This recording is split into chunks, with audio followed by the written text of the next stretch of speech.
ఈ యొక్క దివ్య బలి పూజలో పాల్పంచుకుంటున్న మనమందరం కూడా ఆ దేవుణ్ణి కీర్తించటానికి, ఆ దేవుణ్ణి ఘనపరచడానికి, ఆ దేవుడు చేస్తున్న మేలుగాను స్తోత్రముగాను మనమందరము కూడా ఈ దివ్య బలి పూజలో పాల్పంచుకుంటున్నాము.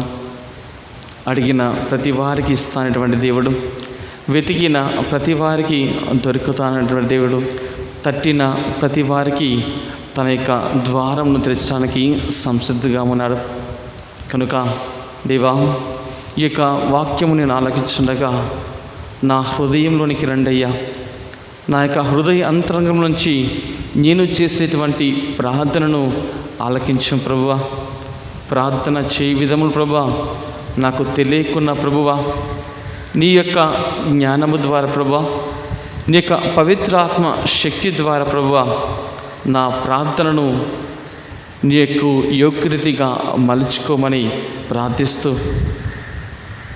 ఈ విధముగా అయితే ప్రభువా నీ శిష్యులకు నేర్పించినటువంటి ప్రార్థనను మాకు కూడా నేర్పించమని ఆ ప్రభుని ప్రాధేయపడుతూ, సకల పునీతుల యొక్క మధ్యస్థ ప్రార్థన సహాయం కోరుతూ, హతసాక్షుల యొక్క మధ్యస్థ ప్రార్థన సహాయం కోరుతూ, అమ్మ పరిశుద్ధ మరియ తల్లి అనునిత్యము కూడా ఒక మధ్యవర్తురాలుగా మా కోసం ప్రార్థించిన తల్లి, దయతో మాకు కూడా ప్రార్థన చేసే విధానం నేర్పించమని, నీవు ఏ విధంగా అయితే నీ కుమారుని యొక్క సన్నిధానమున మా అందరి కోసము అనుదినము కూడా ప్రార్థిస్తున్నావో మాకు కూడా నీ వలె ప్రార్థన చేయడానికి సహాయం చేయమని అమ్మ పరిశుద్ధ మరియ తల్లి యొక్క మధ్యస్థ ప్రార్థన సహాయం కోరుతూ, దేవర ప్రసాదము చేత నిండిన మరియమ్మ వందనము.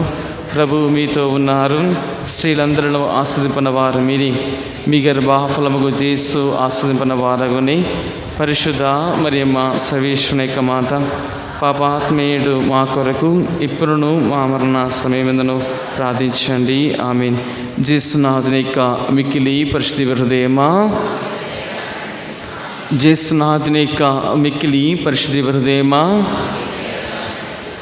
యేసునాథుని యొక్క మిక్కిలి పరిశుద్ధ హృదయమా. అందరూ రెండు చేతులను సంపూర్ణముగా ఆ ప్రభు వైపు చాచుతూ రెండు విశ్వాసంతో ఆ ప్రభుని ఆరాధిస్తాం. తండ్రి వందనం, తండ్రి స్తోత్రం, యేసువా వందనం, యేసువా స్తోత్రం, ఆత్మదేవా వందనం, ఆత్మదేవా స్తోత్రం, త్రియేకదేవా వందనం, త్రియేకదేవా స్తోత్రం. హల్లెలూయా, హల్లెలూయా, హల్లెలూయా, హల్లెలూయా. క్రీస్తునాథుని యందు మిక్కిలి ప్రియ సహోదరి సహోదరులారా, ఈనాడు మన తల్లైన శ్రీ సభ 17వ సామాన్యపు ఆదివారంలోనికి అడుగు పెడుతుంది. ఈనాటి పట్టణాలన్నిటి కూడా మనకి బోధించిందంటే, ఒకరేమో మధ్యవర్తిగా ఉంటూ ప్రజల కోసము ప్రార్థన చేస్తుంటే, యేసు ప్రభు యొక్క శిష్యులు యేసు ప్రభు దగ్గరికి వచ్చి, ప్రభువా మాకు ప్రార్థన చేయడము నేర్పింపు. ఏ విధంగా అయితే యోహాను యొక్క శిష్యులు యోహాను శిష్యులకి ఏ విధంగా అయితే ఆయన ప్రార్థన నేర్పించారో మాకు కూడా ప్రార్థన నేర్పించమని యేసు ప్రభుని తన శిష్యులు బ్రతిమాలుచున్నారు. ప్రియ సహోదరి సహోదర, అబ్రహాము యొక్క జీవితంలో ప్రార్థన ఒక నిష్కపటమైనటువంటి ఒక ప్రార్థన.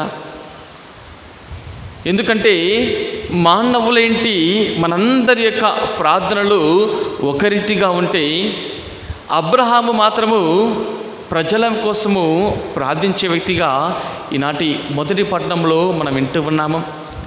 సోదోము గొమొర్రాల పట్టణంను దేవుడు అగ్నిగంధకము పంపి నాశనము చేయాలటువంటి ఒక తలంపుతో ఉన్నప్పుడు, దేవా నాదొక మనవి నీకు చెప్పాలనుకుంటున్నానని ప్రాధేయపడేటువంటి ఒక వ్యక్తిని మనం చూస్తున్నాము. అదేవిధముగా దేవాదేవుడు ఐగుప్తున్నటువంటి ఇజ్రాయేలు ప్రజల్ని కానాటువంటి దేశం నడిచిన సమయమున ప్రజలందరూ కూడా ప్రభుని సనుగుతూ గొనుగుతూ, మోషే ప్రవక్తని సనుగుతూ గొనుగుతున్నటువంటి సమయంలో దేవుడు వారిపై కోపనాగ్నితో ఉన్నప్పుడు మోషే ప్రవక్త ప్రజల కోసము ప్రార్థన చేసి దేవుని శాంతికామునుగా మార్చి, ప్రభువా ఈ ప్రజలను క్షమించుము అని మోషే ప్రవక్త ప్రార్థించాడు. ఇలా పాత నిబంధనలో చూసుకుంటూ పోతే అనేకమైనటువంటి న్యాయాధిపతులు, రాజులు, ప్రవక్తలు వీరందరూ కూడా ప్రజల కోసం ప్రార్థన చేశారు. వారి కోసం కూడా ప్రార్థించినటువంటి సంఘటనలు మనం అందరం కూడా బైబిల్లో చూస్తున్నాము. ఇక ఈనాటి సువిశేషంలోనికి వస్తే, యేసు ప్రభువు 3.5 సంవత్సరములు ఈ యొక్క లోకంలో ఆయన వాక్య పరిచయం చేస్తున్న సమయమున శిష్యులు ఆయన దగ్గరగా అనుసరిస్తున్నారు.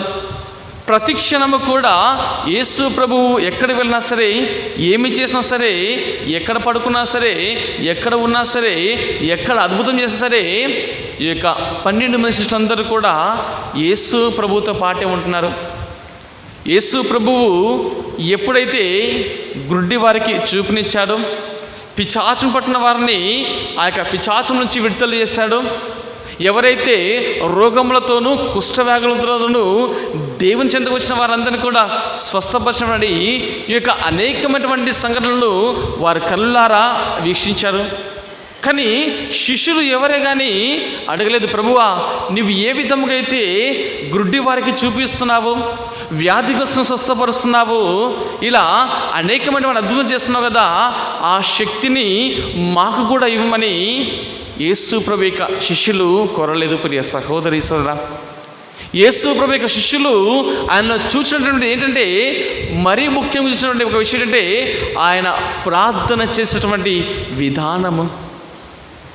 అనుక్షణము కూడా, ప్రతిరోజు కూడా తాను ఒంటరిగా శిష్యులను వదిలిపెట్టి అల్లంత దూరం వెళ్ళిపోయి మోకాళ్ళ మీద నిలిచి ఉదయకాలంలో శిష్యులు లేవక మునిపే ఆయన ప్రార్థన చేసేటువంటి విధానమును ప్రతిరోజు కూడా శిష్యులు గమనించున్నారు. ప్రియ సహోదరి సోదర, అందుకే యేసు ప్రభుని అద్భుతం చేయడానికి శక్తి మాకు కావాలి.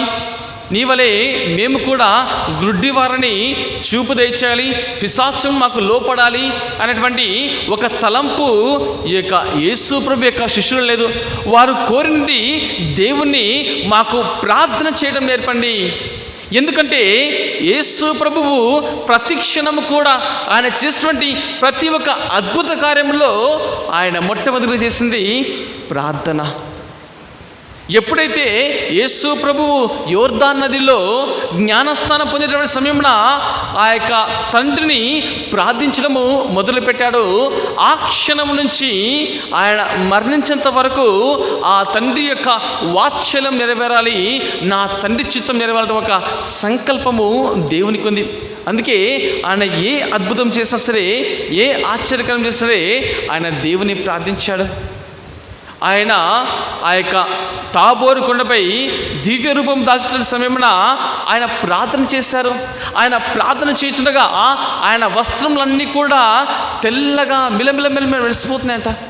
అది చూసినటువంటి పేతురుకు అర్థం కాక, ప్రభువా మనం ఇక్కడనే ఉందాము, ఈ కొండ దిగి పోకుండా నీకొక గుడారము, ఏలియాకు గుడారము, మోషే గుడారము ఏర్పాటు చేస్తాని పేతురు ఆ యొక్క తెల్లని వస్త్రం చూసి దేవుని యొక్క దివ్య రూపం దాచి ఆయన చేసినటువంటి ప్రార్థన విధానం నచ్చుకొని మనం ఇక్కడే ఉందామన్నటువంటి ఒక ఆలోచనలో పడిపోయినటువంటి వ్యక్తిగా మనం పేతురుని నిర్వహిస్తున్నాము. అదేవిధంగా యేసు ప్రభువు 5,000 మందికి ఆహారం లేనటువంటి సమయమున ఆ యొక్క చిన్న బాలుల నుండి 5 రొట్టెలు 2 చేపలను మొట్టమొదటిగా దేవునికి సమర్పించి దేవుని ప్రార్థింపచేయగా తురించి వారికి ఇవ్వక సమృద్ధిగా వారందరూ కూడా భోజనం చేస్తారు. ఇలా అనేకమైనటువంటి అద్భుతకారం చేసినటువంటి సమయమున వారు దేవునిలో వీక్షించింది ప్రార్థన బలము. ఇందులో ఏదో శక్తి ఉంది, ఏదో బలం ఉంది. అందుకే దేవుడు అనునిత్యము కూడా ఇటువంటి అద్భుతకారం చేయగలుగుతున్నాడంటే దానికి మూలాకారము ఆయన నడుపరుచుకున్నటువంటి ప్రార్థన.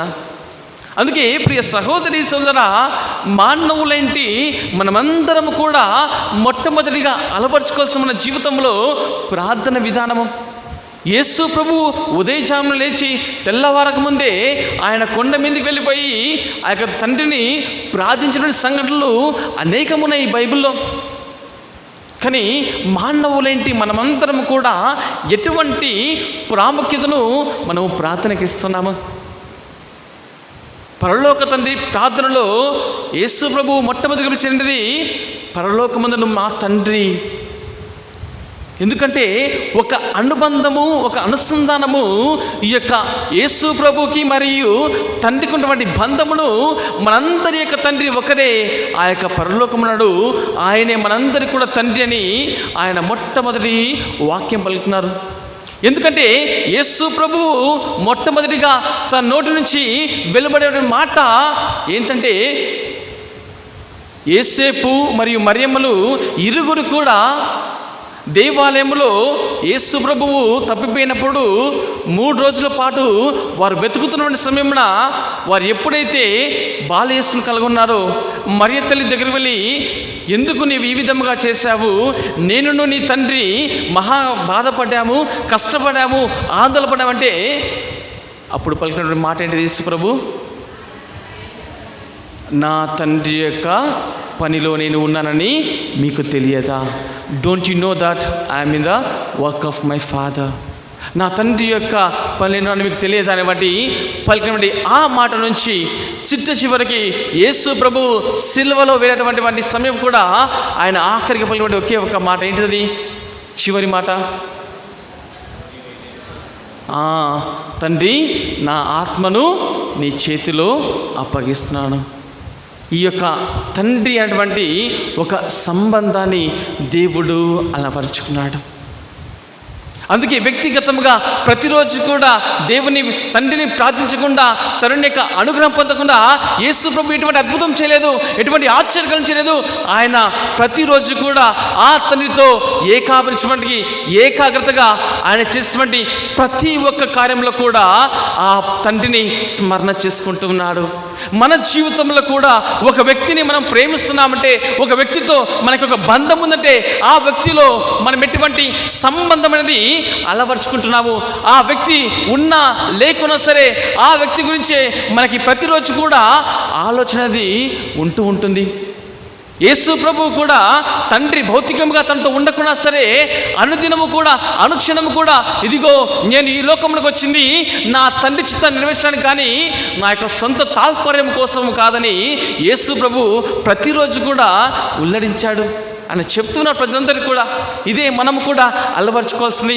దేవునితో ఒక వ్యక్తిగత సంబంధమును మనమందరం కూడా ఏర్పరచుకోవాలి. అదే దేవునితో మమేకమైన చేసేటువంటి ప్రార్థన, అదే దాంట్లో ఉన్నటువంటి ఒక సంబంధము.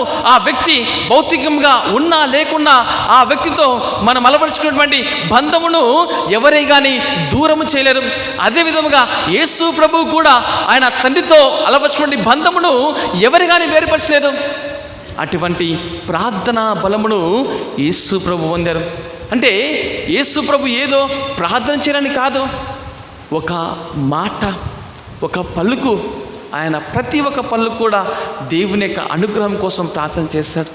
ప్రతి ఒక్క క్షణము కూడా దేవుని ప్రార్థించే వ్యక్తిగా మనకు కనపడుతున్నాడు.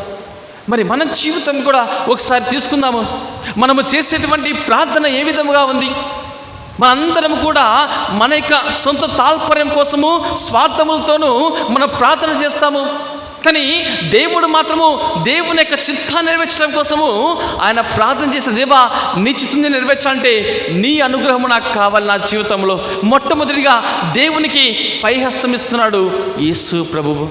మరి మన జీవితంలో మనం మొట్టమొదటిగా ఎవరిని కీర్తిస్తున్నాము, ఎవరిని ఆరాధిస్తున్నాము? మన యొక్క ప్రార్థనా జీవితంలో. మానవులేంటి మనమందరము కూడా దేవుని పక్క పెడతాము, తండ్రి దేవుని పక్క పెడతాము. మన యొక్క లేచిన నుంచి మన యొక్క కోరికలే. దేవుని స్తుతించము, దేవుని ఆరాధించము, దేవుని మహిమపరచము. మనకునేదంతా ఒకటే, నాకు అది కావాలి, ఇది కావాలి, ఇది చేయాలి, అది చేయాలి. ఇటువంటి ప్రార్థన మనలో ఉంది. కానీ దేవుణ్ణి మొట్టమొదటిగా నా జీవితంలో ఉంచాలి. ఈ విధంగా అయితే యేసు ప్రభువు తండ్రిని మొట్టమొదటిగా తన యొక్క జీవనం నుంచి, ఆయన మరణించి పునరుత్థానం వరకు ఆ ప్రభునే, ఆ తండ్రినే మొట్టమొదటిగా ఉంచాడు. కానీ తన యొక్క సొంత తాల్పర్యం కాదు. ప్రతి విషయం కూడా మన జీవితం కూడా దేవుణ్ణి మనము ముందుంచాలి. దేవుని మనం ముందుగా ఆయన ఆరాధించాలి. దేవుని ముందుగా మనం గణపరచాలి. దేవుని ముందుగా మనం మహిమపరచాలి. అది నీ జీవితంలో కష్టమైనా సరే సుఖమైనా సరే నీవు ముందుగా దేవుణ్ణి ఆరాధించడము నేర్చుకోవాలి ప్రియ సహోదరి సోదరా.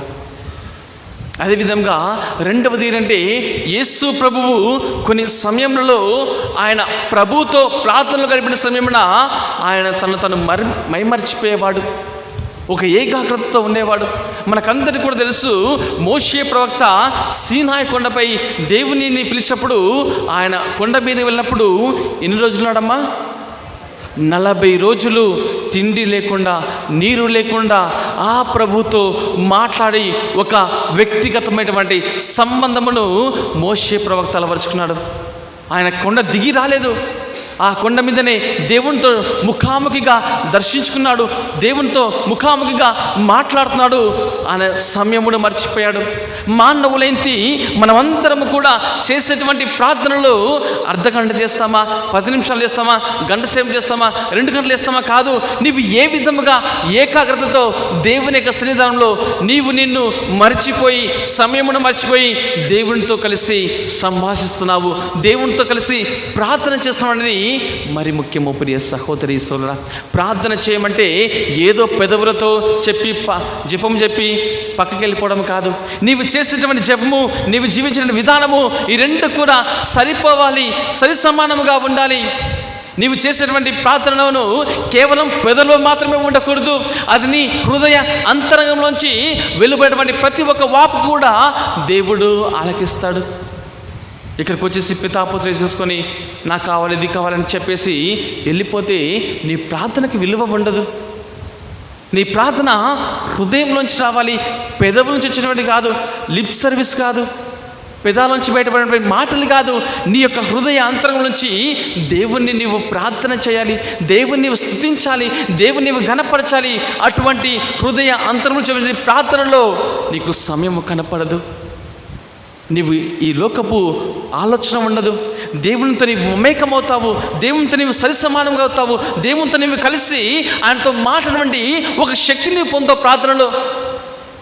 ప్రార్థన చేసేటప్పుడు మనం అందరం గురించి ఏంటిది ఏం చేస్తాం? మనం అందరం కూడా ప్రార్థనకు వచ్చినప్పుడు ఎప్పుడైపోతుందా, ఎప్పుడు ఇంటికి పోవాలని మన యొక్క వాచ్లు చూస్తుంటాము, సెల్ ఫోన్ చూస్తుంటాము, అటు చూస్తాము, ఇటు చూస్తాము, నెత్తిగిరుకుంటాము, ఇవన్నీ కూడా చేస్తాము.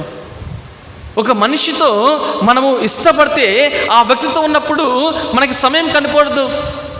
మీ అమ్మమ్మ నాన్నతో, మీ పిల్లలతో, మీ మనవళ్ళతో, మీ మనవరాళ్ళతో ఉన్నప్పుడు నీకు సమయం కనపడుతుందా? నీకు వాళ్ళంటే ఇష్టం కదా, వాళ్ళతో ఉన్నప్పుడు నీకు సమయం కనపడుతుందా? ఎంతసేపు ఆడుకున్నా ఇంకా ఆడకపోతుంది, ఎంతసేపు మాట్లాడినా ఇంకా మాట్లాడబోతుంది. అదే ఈ తరపు యూత్ వాళ్ళతో వాళ్ళ గర్ల్ ఫ్రెండ్స్తో ఎంతసేపైనా మాట్లాడతారు, గంటలు గంటలు మాట్లాడతారు. ఈ లోకం అలా మారిపోతుంది. స్నేహితులతో మాట్లాడుతుంటారు, బంధుమిత్రాలతో మాట్లాడతారు, అప్పుడు సమయం కనపడదు. కానీ ప్రార్థనకు వచ్చినప్పుడే సమయం కనపడుతుంది. ప్రార్థన చేసేటప్పుడే సమయం చూస్తుంటారు. ఆఫీస్ టైము మానవులందరికీ ఉన్నటువంటి ఒక దృక్పథం ఏంటంటే దేవుని కాలంకి వచ్చినప్పుడు ఒక పూర్ణ హృదయంతో హృదయ అంతరం నుంచి దేవుని మనం వీక్షించము. ఎంతసేపు ఉన్నా మన యొక్క ఆచార విధి నిర్వహణలో మనం చేస్తున్నాం తప్ప మన యొక్క హృదయము దేవునికి అంకితం చేయడం లేదు. ఎంతసేపు ఉన్నా మన పనులు మనం చేస్తున్నాము. ఆదివారం గుడికి రావాలి, వచ్చి కూర్చోవాలి, ఫాదర్ చెప్పింది వినాలా, పోవాలి, అంతే. దాని మించి ఇంకా ఏం లేదు మనకు. అదే దీపబలి పూజ, అదే వాదలు, అదే వాక్యము, ఎన్ని రాష్ట్రాలను వెళ్ళాలి అని ఒక ఆలోచనలలో మానవులందరం కూడా జీవిస్తున్నాము. దేవునితో నీవు నిజముగా ఏకాగ్రతతో దేవుని నీవు స్తుతిస్తూ మహిమపరుస్తూ నీవు ప్రార్థనలో పాలు పంచుకుంటే నీకు సమయం అనేది కనపడదు.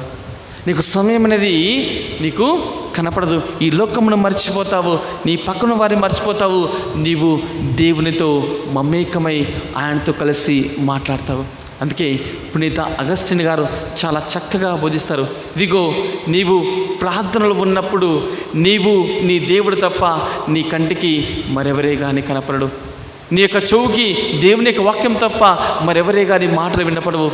నీ యొక్క హృదయ అంతరంలో వచ్చేటువంటి ప్రతి ఒక్క ఆ పదమునకు దేవుడు ప్రతిఫలముగా నీకు ప్రత్యుత్తరం ఇస్తున్నటువంటి ఒక మంచి మాటను పునీత అగస్టిన్ గారు మనందరికీ కూడా తెలియజేస్తున్నారు. ప్రియ సహోదరి సోదరా, అందుకే ప్రార్థనలో మనము సమయం చూసుకోకూడదు. నీవు ఏకాగ్రతలో కావాలంటే నీకు సమయమును వదిలిపెట్టు, దేవునితో మాట్లాడు, దేవునితో సంభాషించు. ఆయనతో మాట్లాడడానికి సిద్ధంగా ఉన్నాడు. కానీ మనం మాత్రము ఈ యొక్క లోకపు వ్యవహారంలోకి పడిపోయి, ఈ లోకపు ఆలోచనలో పడిపోయి, ఈ లోకపు స్వార్థంలో పడిపోయి, దేవునికి సమయం ఇవ్వకుండా మన యొక్క సొంత తాల్పర్యములకు సమయం ఇచ్చినటువంటి మానవులుగా మనమంతరం కూడా మారుతున్నాం. ప్రియ సహోదరి సహోదరా, మనం ఎవరు కానీ దేవునికి సమయం ఇవ్వడం లేదు. దేవునికి సమయం కేటాయించి నేను దేవాలయంలో ప్రార్థన చేయాలి, నా కుటుంబం అంతా కలిసి నేను ప్రార్థన చేయాలంటే ఒక తలంపు మనలో ఎదగడం లేదు. నేను ఎంతసేపు ఉన్నా డబ్బు సంపాదించాలి, అక్కడికి వెళ్ళాలి, ఇక్కడికి వెళ్ళాలి, ఇది చేయాలి, అది చేయాలని నీ యొక్క మనస్సును, నీ యొక్క శరీరమును అలసిపోయి సొరసిపోయి తిరుగుతూనే ఉన్నావు. కానీ దేవుని ఎదుట నీ మనస్సును, నీ శరీరమును నీవు అర్పించడం లేదు. ఇది మానవం చేసిన మనందరి యొక్క తప్పిదము. అందుకే దేవుడు మనందరికీ కూడా బోధిస్తున్నారు. ఆయన ఏ విధంగా అయితే ప్రార్థనలో దేవునితో సమయంను గడిపాడో మనము కూడా దేవునితో సమయం గడపాలని మనందరినీ కూడా దేవాదేవుడు ఆహ్వానిస్తున్నారు. ప్రియ సహోదరి సోదరా, ఇక మూడవదిగా మనం చూసినట్లయితే మనందరము కూడా పూజా విన్నపములను సమర్పిస్తాము. అవునా కదా? పూజా విన్నపములు ప్రతిరోజు చదువుతాను. ఇక్కడ పూజ మొదల్లో మనం అందరికి పూజ విన్నపములు సమర్పిస్తాము. అక్కడ ఎక్కడైనా సరే ఈ యొక్క పరలోక ప్రార్థనలో మనం అందరం చూస్తాము. 3 విషయాలు, మొట్టమొదటిగా 3 విషయాలు ఉంటాయి. ఒకటేమో తండ్రి కోసము, రెండోదేమో దైవరాజ్యం కోసము, మూడోదేమో మనందరము కూడా సువార్త కోసము. తండ్రి కోసము, దైవరాజ్యం కోసము, సువార్త కోసము. ఈ 3 విషయాలు మొట్టమొదటి భాగమైతే, ఇక తర్వాత ఇచ్చినటువంటి 4 కూడా లౌకికపరమైనటువంటిది, ఆత్మపరమైనది, దైవాత్మపరమైనటువంటిది 3 అయితే లౌకికపరమైనటువంటివి 4 ఉన్నాయి. కానీ మనం అందరము కూడా చేసినటువంటి ప్రార్థనలు ఏముంటాయి? ఎక్కువ ఏముంటాయి? దైవాత్మపరమైనవా లేదంటే లౌకికపరమైనవా? ఏంటమ్మా? లౌకికము తలంపులతో, లౌకిక తలం ప్రకారం చేసినటువంటి ప్రార్థనలే మనం ఎక్కువ చేస్తాం. ఇది మానవుని యొక్క స్వభావం. అందుకే పూజా బలిని అర్పించడం సమయమున మనం ఏమని ప్రార్థిస్తాము? నాకు ఈ కష్టాలు పోవాలి, మంచి ఆరోగ్యం కావాలి, మాకు మా యొక్క ఉద్యోగం కావాలి, మా బిడ్డకు పెళ్ళి కావాలి, గర్భఫలం కావాలి. ఇలా లౌకిక విషయాలన్నీ కూడా మనము దేవునికి అర్పిస్తాం. కానీ ఏం అర్పించము? నా కుమారునికి దేవుని యొక్క జ్ఞానము కావాలి. అర్పిస్తారు ఎవరన్నా? ఎవరైనా అర్పించారా? 99% వరకు ఈ లౌకికమైనటువంటి ఆశలు, లౌకికమైనటువంటి కోరికలను దేవునికి సమర్పిస్తున్నాము. కానీ తండ్రిని స్తుతిస్తూ, తండ్రిని ఆరాధిస్తూ, దేవుని యొక్క రాజ్యం కోసము మరియు దేవుని యొక్క సువార్త కోసము బోధించే వారి కోసము మనం ఎప్పుడైనా అర్పించామా? ప్రభువా, నా కుమారుడు నీ యొక్క ఆజ్ఞ ప్రకారం జీవించాలి, నీ యొక్క ఆజ్ఞానుసారంగా జీవించాలి, నీ యొక్క ఆశలో జీవించాలని ఎప్పుడైనా ప్రార్థించారా? ఎప్పుడైనా పూజలు అర్పించాము. ఏమని అర్పిస్తాము? మంచి ఆరోగ్యం కావాలి, ఉద్యోగం కావాలి, అమెరికా పోవాలి, గర్భఫలం కావాలి, బిజినెస్లో తోడుగుండాలి. ఇవే లౌకికపరమైనటువంటి ఆశలతోనే మానవుని యొక్క స్వార్థ బుద్ధిని దేవుని ఎదుట కూడా వెల్లడి చేస్తున్నారు. దేవుని యొక్క సమక్షంలో కూడా మన యొక్క స్వార్థ బుద్ధిని వెల్లడిస్తున్నాం. కానీ దేవుని యొక్క సమక్షంలో, దేవా, నా కుమారునికి నీ జ్ఞానం దయచేయి, నీ యొక్క వాక్యానుసారంగా జీవించినటువంటి భాగ్యం దయచేయమని ఏ తల్లి అయినా సరే, ఏ తండ్రి అయినా సరే తన కుమారుని కోసము, తన కోసము బలి అర్పిస్తుందా? కుటుంబం మొత్తం కూడా దేవుని యొక్క ఆజ్ఞానుసారంగా విశ్వాసంలో బలపడాలి, విశ్వాసం ద్వారా మేమందరం కూడా దేవుని యొక్క ఆజ్ఞానుసారంగా నడుచుకోవాలన్నటువంటి ఒక తాల్పర్యము ఎవరికైనా ఉందా? మన ఎవరికి లేదు. ఎంతసేపు ఉన్న లౌకికమైనటువంటి పరమైనటువంటి ఆశలతోనే, లౌకికపరమైనటువంటి డబ్బు కోసము, లౌకికపరమైనటువంటి ఆస్తి కోసము, సిరి సంపదల కోసము, ఆరోగ్యముల కోసమే మానవుడు స్వభావం చూపిస్తున్నాడు. కానీ దైవరాజ్యం కోసము, తండ్రి కోసము మరియు దేవుని యొక్క స్వార్థ కోసము మనమందరం కూడా బలపడాలని మనం ఎవరికైనా అర్పించము. అందుకే దేవుని యొక్క వాక్యం సెలవుస్తుంది, మొట్టమొదటిగా నీవు నీ జీవితంలో దేవుని వెతుకుము, దైవరాజ్యము వెతుకుము, అటు తర్వాతనే నీకు సర్వము కూడా దేవుడు నీకు చేస్తాడు. దేవుని యొక్క రాజ్యం కోసం కాకుండా లౌకికమైనటువంటి లోకము కోసం నువ్వు చూస్తే మరి దేవుని రాజ్యం ఎక్కడ వెతుకుతావు? దేవుని రాజ్యం నువ్వు ఎప్పుడు వెళ్తావు? లోకము శాస్త్రం కాదు, లోకపు డబ్బు శాస్త్రం కాదు, లోకపు పదవి శాస్త్రం కాదు, నీవు చేసినటువంటి వ్యాపారం శాస్త్రం కాదు. మొట్టమొదటిగా నీవు నీ జీవితంలో, నీ కుటుంబంలో దేవుణ్ణి మొదట ఉంచాలి. దేవుని మొదట ఉంచాలి. యేసు ప్రభు కూడా చేసింది ఇదే. తన యొక్క జీవితాంతం వరకు కూడా తండ్రిని మొట్టమొదటిగా ఉంచాడు. మొట్టమొదటిగా ప్రజలందరికీ కూడా దైవరాజ్యం ఇవ్వాలనుకున్నాడు. తండ్రిని వారికి ఇచ్చాడు, దైవరాజ్యం ఇచ్చాడు, సువార్తను బోధించాడు. అదేవిధంగా మన జీవితంలో కూడా మొట్టమొదటిగా మనం వెతకాల్సిన మన జీవితంలో దైవరాజ్యం కోసము, తండ్రి కోసము సువార్తను మనం వినాలి. అప్పుడే నీ జీవితంలో కావాల్సినటువంటి ప్రతి ఒక్క బహుమానము దేవుడు నీకు, నీ కుటుంబాన్ని దయచేస్తాడు. ప్రియ సహోదరి సోదర, అది వదిలేసి మనమందరం కూడా లౌకికమైనటువంటి శారీరక, మానసిక ఈ యొక్క తాల్పర్యాలన్నీ కూడా మనిషిని దేవుని నుంచి దూరం చేస్తూ లోకమునకు ఎక్కువ ప్రాముఖ్యతనిస్తూ దేవునికి ప్రాముఖ్యత ఇవ్వడం మర్చిపోతున్నాం. ప్రియ సహోదరి సోదర, ఇది మానవులేంటి మనందరి యొక్క స్వభావం. ముందుగా మనమందరం కూడా వెతకాల్సింది దైవరాజ్యము, దేవుణ్ణి. అటు తర్వాత దేవుడే మనకు కావాల్సిన ప్రతి ఒక్కరికి కూడా దయచేస్తానని దేవుని యొక్క వాక్యము మనందరికీ కూడా సెలవిస్తుంది. ప్రియ సహోదరి సోదర, ఈ యొక్క పరలోక ప్రార్థన అంటే ఏదో మనందరికీ కూడా వచ్చు కదా, మనం అందరూ కూడా నేర్చుకున్నాం కదా అని పెదవులతో చెప్పేది కాదు. అందుకే పునీత సిప్రియన్ గారు, పునీత నికోలియస్ గారు వారు ఈ యొక్క ప్రార్థనను ఒకసారి నా జీవితంలో ఈ ప్రార్థన మొదలుపెట్టే అది ముగించడానికి నాకు రోజు కూడా సరిపోదు, అటువంటి నిష్కపటమైనటువంటి ప్రార్థన ఈ యొక్క పరలోక ప్రార్థన అని పునీత సిప్రియన్ గారు మరియు నికోలస్ గారు బోధించారు. మానవులంటే మనందరూ కూడా సులభము పరలోక ప్రార్థనను క్షణంలో చెప్పేస్తాము. కానీ ఆ ప్రార్థన ఉన్నటువంటి మర్మమును ఎవరు కానీ ఆలకించము, ఎవరు కానీ మనక మనసులో తీసుకోము. అందుకే పెదవులు చేసినటువంటి ప్రార్థన దేవునికి ఇష్టకరంతం కాదు. నీ హృదయం అంతరంలో వచ్చినటువంటి నీ ఏడుపుతో, నీ కన్నీరుతో వచ్చినటువంటి ప్రార్థనను దేవుడు ఆలకిస్తారు. కానీ పెదవులు చేసినటువంటి ప్రార్థన కేవలము పెదవులకు మాత్రమే పరిమితం అవుతుంది. హృదయ అంతరంలో చేసినటువంటి ప్రార్థన దేవునికి అనుసంధానంగా మారుతుంది, దేవునితో మమేకమవుతుంది. ప్రియ సహోదరి సోదర, అందుకే మానవులేంటి మనమంతరము కూడా ఒకే బల్ల మీద నుంచి ఒకే రొట్టెను స్వీకరిస్తున్నాము, ఒకే రక్తంను పానం చేస్తున్నాము, ఒకే జ్ఞానస్థానం పొందుతున్నాము, ఒకే ప్రార్థన చెప్తున్నాము. కానీ వివిధమైనటువంటి భాగములతో చేస్తూ మనము చేసేటువంటి ప్రార్థనను దేవుడు ఆలకిస్తాడా? అందరం కూడా ఒకేటి చేస్తున్నాము, ఒకే అప్పం స్వీకరిస్తున్నాము, ఒకే ద్రాక్షను స్వీకరిస్తున్నాము, ఒకే జ్ఞానస్థానం తీస్తున్నాము, ఒకే విశ్వాసం ప్రకటిస్తున్నాము. కానీ మనందరికీ కూడా ఒకే ప్రార్థన ఉందా? ప్రతి ఒక్కరి ప్రార్థన వారి యొక్క స్వార్థ తలంపులు, వారికి కుటుంబ సమస్యలు, వారి కుటుంబాలు బాగుపడాలి, వారి కుటుంబాలు బాగా ఉండాలి, ఇదే ప్రార్థన తప్ప దేవుడు ఏ విధంగా ప్రార్థన చెప్పినాడు? పరలోకమందును మా తండ్రి నీ రాజ్యం వచ్చును కాక, నీ చిత్తము పరలోకమందు నెరవేరును కాక అని ఆ యొక్క దేవుని యొక్క ప్రార్థనను, ఇది ఎవరో మానవులు నేర్పించిన ప్రార్థన కాదు, సాక్షాత్తు యేసు ప్రభువే తన తండ్రి గురించి వివరిస్తూ ఆ తండ్రి యొక్క రాజ్యం కోసం ప్రార్థించండి, ఆ తండ్రి యొక్క సువార్తను కోసము ప్రార్థించమని మనందరికీ కూడా తీర్థం చేసినటువంటి ఒక అద్భుతమైనటువంటి ప్రార్థన. అందుకే ముందుగా దేవుని మనము ఆరాధించాలి, దేవుని మనము కనపరచాలి, దేవుని మనం స్తుతించాలి. ఆయనను ముందుగా ఉంచిన తర్వాతనే నీ యొక్క కుటుంబ సమస్యల, నీ వ్యక్తిగత జీవితమా, నీ అవసరముల దేవునికి సమర్పించు. అది వదిలేసి వచ్చిన నుంచి దేవుడు నాకు అది కావాలి, ఇది కావాలి అంటే దేవుడు దయచేస్తాడా? దేవుణ్ణి మొట్టమొదటిగా నీ జీవితంలో వెతుకు, అటు తర్వాత దేవుడు నీకు కావాల్సినవి కూడా దయచేస్తాడు. దేవుడు మనందరినీ కూడా దీవించి ఆశ్రయించాలని ఆ యొక్క ప్రార్థనా విధానము ఏ విధంగా అయితే అనుశిష్యులు నేర్పించారో మనందరికీ కూడా నేర్పించాలని ఈ యొక్క దీపావళి పూజలో మనమందరం కూడా ప్రార్థిస్తాం. దేవుడు మనల్ని మన కుటుంబాలను దీవించి ఆశ్రయించును గాక.